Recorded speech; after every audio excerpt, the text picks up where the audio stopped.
All right, hello. We are looking at the 8th grade U.S. History STAAR study packet. So please have this out as you watch these videos. We are going to go over the study packet and I'll give you additional information. Starting with the 13 colonies. You can see a map that's labeled with the 13 colonies, and I'm not going to read those out loud because we'll discuss the list of colonies down a little lower on the page. Let's go down there where it says New England colonies. You see Massachusetts, New Hampshire, Rhode Island, and Connecticut. Remember, Massachusetts was broken into two parts. There was the Massachusetts that we know today, and the state of what we know as Maine was also part of Massachusetts.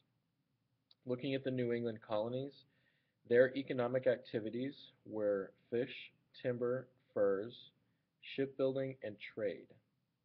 So if you wanted to build a boat or you wanted to send something on a boat, it probably came from the New England colonies. The middle colonies, New York, Pennsylvania, New Jersey, and Delaware. These are further south. Their economic activities were shipping, timber, and trade. And the southern colonies, Maryland, Virginia, North Carolina, South Carolina, and Georgia. Their economic activities were rice, tobacco, indigo, and eventually cotton. Now let's talk about the styles of farming in each of the areas. In the southern colonies, they had plantation farming. So a large area of land was worked by slaves, slave labor, and they produced cash crops that they would then sell. In the middle colonies, the land was not and the climate was not as good for growing food. It still did well, so they had staple farming, which meant that they would grow food for their families and maybe a small amount of specialized crops to sell. But it was nowhere near the scale of the plantation farming. So you were not going to get rich being a farmer in the middle colonies. The New England colonies had subsistence farming. That is where the family that's farming is lucky if their farm produces enough food for their family to get through till the next year. Now let's go back up towards the top of the page. The small map that says economic products of the colonies. So if we look at where these products are, we'll go down the list. Tobacco is in the south. Okay, so we're looking at Virginia, Maryland, North Carolina, South Carolina, and parts of Georgia. They also grew rice there and wheat. Hides, you're looking at the Carolinas, and really anywhere that they could find beavers or otters or other animals that made nice furs, those are hides. Fishing was not in the south. Fishing was more in the north. You see it up near what we know as Maine, but we'll call it Massachusetts right now. Um, and there's a little bit of fishing down in the Chesapeake Bay outside Virginia, but really the northerners were the fishermen. Corn, looks like the corn is growing up and down the colonies. I see a lot of corn in Pennsylvania and New York and New Jersey. Indigo is a dye that's used to color cloth, and we're looking at Georgia down into parts of what would later be mostly Georgia and Florida. Rum, remember that if you grow grain or sugar, you can only store it for a certain amount of time before it goes bad. One of the ways that they would get around this is they would turn it into alcohol, which would last longer, and they could trade and sell it for money. We see lumber. This is mostly from the northern colonies and the north part of the central colonies or the middle colonies. We're looking at New York, North Pennsylvania, North New Jersey, Connecticut, and shipbuilding in major areas like Boston and further north. So let's look at the very bottom of the page. It says New England colonies were known for their long, cold winters, their thin, rocky soil, which is why they were subsistence farmers. They had a short growing season, and they were settled mostly for religious freedom. When you think of Puritans and Pilgrims, think of the New England colonies. Middle colonies, longer growing season, they had good rain and soil, they were the breadbasket colonies and settled for trade and profit. We call this free enterprise. In the southern colonies, they had a long growing season.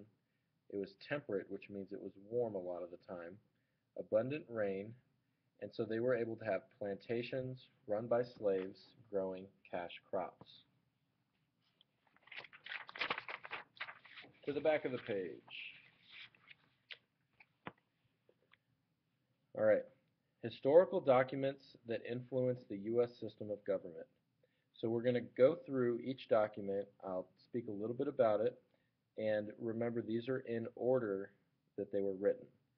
So, the Magna Carta in the year 1215, that's 810 years ago.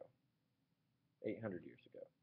Great Charter, written to limit the power of the king in England, established a trial by jury and due process of law.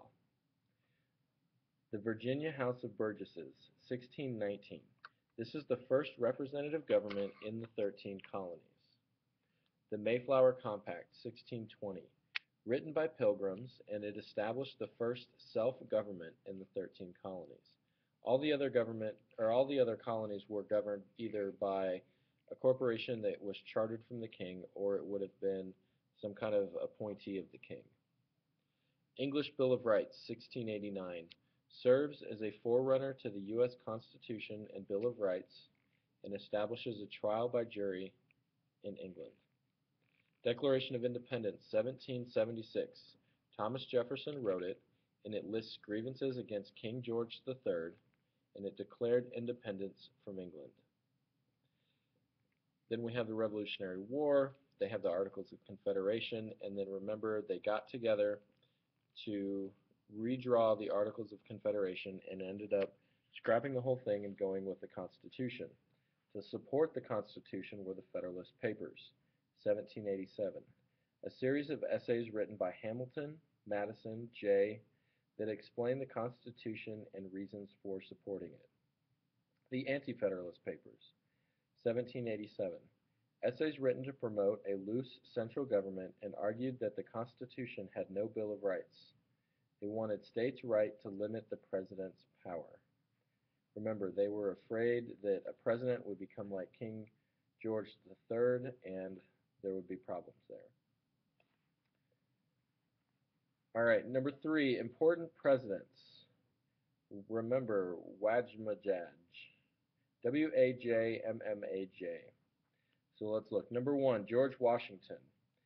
During his presidency, we saw the Whiskey Rebellion, the Proclamation of Neutrality, and his farewell address with 3 warnings. First, stay out of foreign alliances, so don't get drawn into foreign wars. Second, don't form political parties. And third, stay out of debt. Number 2, John Adams. He was there when the Alien and Sedition Acts, including the Naturalization Act, who are all aimed at hurting the growth of the Democratic Republican Party, the XYZ affair, and peace with France and Jay's Treaty. Number 3, Thomas Jefferson. When he first came in, the Supreme Court of Marbury versus Madison, Supreme Court decision, the Embargo Act, the Louisiana Purchase, he sent Lewis and Clark to explore it, and he defeated the Barbary pirates with the war with Tripoli. Number 4, James Madison. He was the president during the War of 1812, which was ended at the Treaty of Ghent with England. The Battle of New Orleans, after the war ends, makes Andrew Jackson a hero. And next is James Monroe. This was the era of good feelings, a time of political peace and harmony after the War of 1812, which takes us into the Industrial Revolution. He made the Monroe Doctrine, which said to all the European countries, if you're not already in the Americas, stay out. McCulloch versus Maryland, which says federal law is above state law, and Gibbons versus Ogden, the federal government controls interstate commerce. Number 7, Andrew Jackson founded the Democrats. He had the Indian Removal Act and the Trail of Tears, where the Cherokees were forced out of their homes after they had tried to settle in the American way, and they were farming and living like Americans, but they kicked them out. The Nullification Crisis and the battle, he was remembered from the Battle of New Orleans. And number 16, Abraham Lincoln. He was the president during the Civil War. He issued the Emancipation Proclamation, which freed all slaves in the rebelling states. He gave the Gettysburg Address that said, "Rule by the people shall not perish from this earth," and his first and second inaugural addresses had important messages as well. Alright, I'm going to end this video here with Washington's farewell address. And he says, "It is our true policy to steer clear of permanent alliances with any portion of the foreign world." Washington's farewell address, 1796. Alright, so look for the second video and make sure you have your paper when you watch it. Thanks.